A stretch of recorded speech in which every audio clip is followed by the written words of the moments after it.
Secret documents from the Epstein case just leaked from the Department of Justice, revealing explosive connections to Trump, private flights, fugitive co-conspirators, and a massive government cover-up. Look, folks, I need to talk about something that literally just exploded and is making the political establishment go into total panic mode. We're talking about an accidental leak. Yes, you heard that right, accidental, from the United States Department of Justice that exposed confidential documents about the Jeffrey Epstein case. And these aren't just any documents. These are files that should have been cleaned, edited, redacted before any public release. But someone at the DOJ made a colossal mistake, and now we have access to internal emails, investigation reports, and information that directly connects Donald Trump and other powerful billionaires to the most sordid scandal in modern American political history. Let's quickly contextualize this for anyone just joining this story. Jeffrey Epstein was a billionaire financier convicted of sex crimes involving minors. He maintained a sex trafficking network that involved extremely powerful figures from politics, business, and entertainment. Epstein died in 2019 in a federal prison under extremely suspicious circumstances, and since then, his case has been a black hole of censored information, sealed documents, and blocked testimonies. The American government has done everything to keep certain names out of public scrutiny. But now, through this leak, we're seeing flight records showing that Donald Trump, yes, the current president of the United States, flew on Epstein's private jet many more times than he or his team ever publicly admitted. We're talking about multiple trips between 1993 and 1996, a period when Epstein was already under federal investigation for child abuse.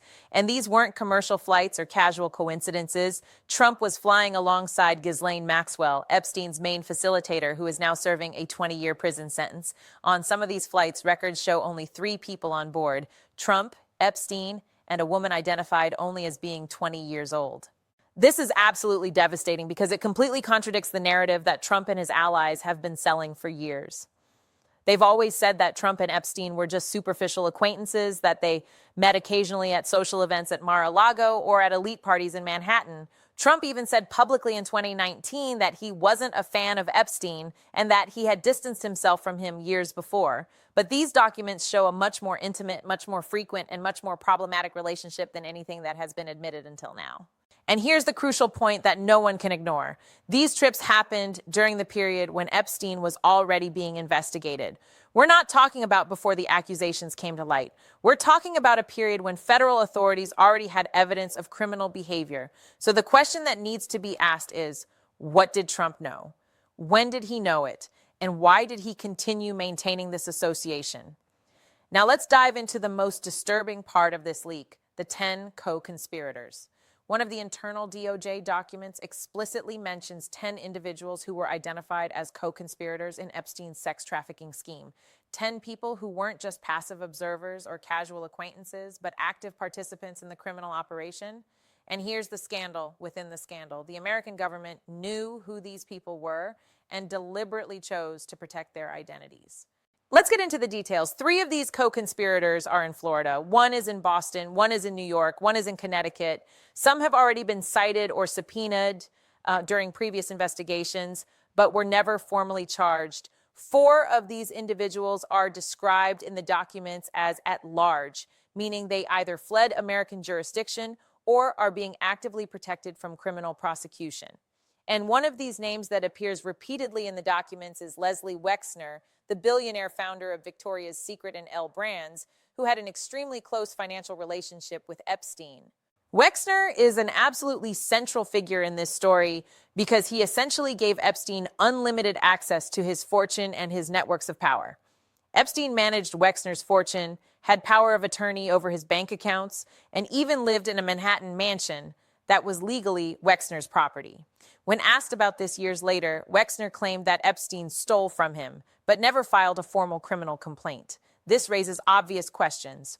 Why would a sophisticated billionaire give so much power to a single individual? And why did he never seek legal accountability if he was truly a victim of theft? But here's where the cover-up gets even more sinister.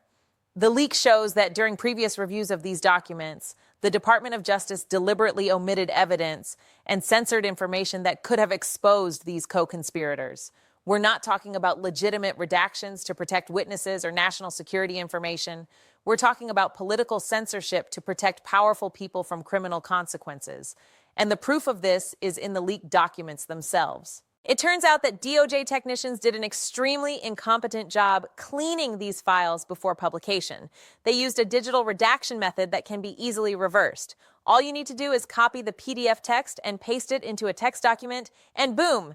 The censored sections appear completely readable. It's almost comical if it weren't absolutely terrifying. And what these sections reveal is explosive. The accused paid enormous amounts of money to witnesses to change their testimonies. They paid lawyers to intimidate victims. And they gave explicit instructions to destroy physical evidence, including hard drives, cell phones, and financial documents. This isn't just obstruction of justice. This is a coordinated criminal conspiracy involving multiple individuals in multiple states with unlimited financial resources and access to political power at the highest level. And the American government knew all of this and chose not to act. Let's talk about Todd Blanche for a minute. For those who don't know, Blanche is one of Donald Trump's main defense attorneys and was recently appointed to a leadership position in the Department of Justice under the new Trump administration. And Blanche made a public statement a few weeks ago saying that absolutely no information in the Epstein files was censored for political or reputational reasons. He said this with complete seriousness, looking directly into the cameras as if it were an established and verifiable fact. Well, this leak proves that Blanche lied. It categorically proves that he lied because the documents themselves show that entire sections were censored specifically to protect powerful individuals from public embarrassment and reputational damage. And this isn't just my interpretation. There's a federal law called the Epstein Files Transparency Act that was passed specifically to prevent this type of censorship. This law clearly establishes that information about the Epstein case cannot be withheld or censored simply because it would cause political embarrassment or reputational damage to individuals. The only legitimate reason to censor information would be to protect national security or the integrity of ongoing investigations. But look at what we have here. Names of co-conspirators censored, travel details censored, financial records censored, witness testimonies censored, and none of this has any relationship to national security. The only reason for these redactions is to protect powerful people from criminal accountability. It's to protect billionaires, politicians, and public figures from facing the consequences of their actions. And here's what really makes me furious. The Department of Justice isn't just violating the law. They're violating public trust. They're telling the American people that there are two justice systems in this country, one for ordinary people and another for the rich and powerful. If you or I were caught flying repeatedly with a convicted sex trafficker during the period when he was committing crimes, we would be investigated immediately. Our computers would be confiscated. Our bank accounts would be audited. Our communications would be wiretapped. But if you're a billionaire or a former president, apparently you get special treatment. You get DOJ lawyers censoring documents to protect your reputation. And this isn't conspiracy theory. This isn't political speculation. This is literally documented in the leaked files. We have internal DOJ emails discussing which names to protect. We have memoranda about redaction strategies to minimize public exposure. We have communications between federal prosecutors and defense attorneys coordinating the suppression of evidence. This is an industrial scale cover-up happening within the institutions that are supposed to be protecting justice and the integrity of the American legal system. So where does this leave us? We're looking at what could become the biggest political scandal and cover-up in modern American history. And I'm not being hyperbolic. Think about what's really at stake here. We have a former president, now current president again, with documented connections to an international sex trafficker.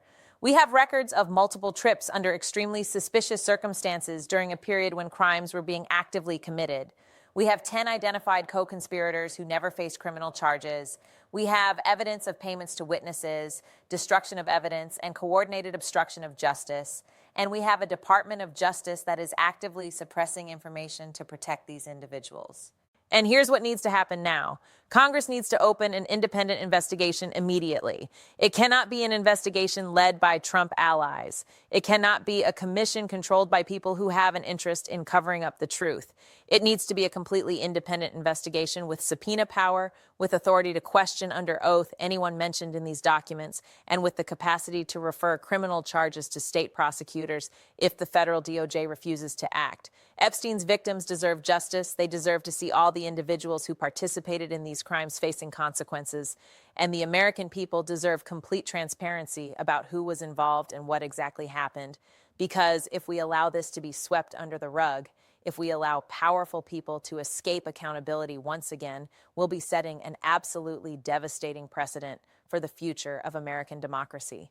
This is happening in real time. New documents are being analyzed every day. More information is leaking. More connections are being exposed. And I promise I'll continue covering every development, every revelation, every cover-up attempt that emerges, because this story is too big, too important, and too consequential to be ignored. The political establishment will try to minimize this. They'll try to distract with other news. They'll try to attack the credibility of those exposing this information. But the truth is coming out, and no amount of censorship or manipulation will stop it now. If you made it this far, you're among the people who truly care about the truth. Leave your like on this video so more people can see this crucial information that mainstream media is ignoring. Subscribe to the channel and hit the bell, because new documents are being revealed daily and you won't want to miss any updates. And most importantly, go to the comments and tell me, do you think Trump will face real consequences, or will the establishment protect him once again? Your voice matters in this conversation. Let's keep the pressure on together.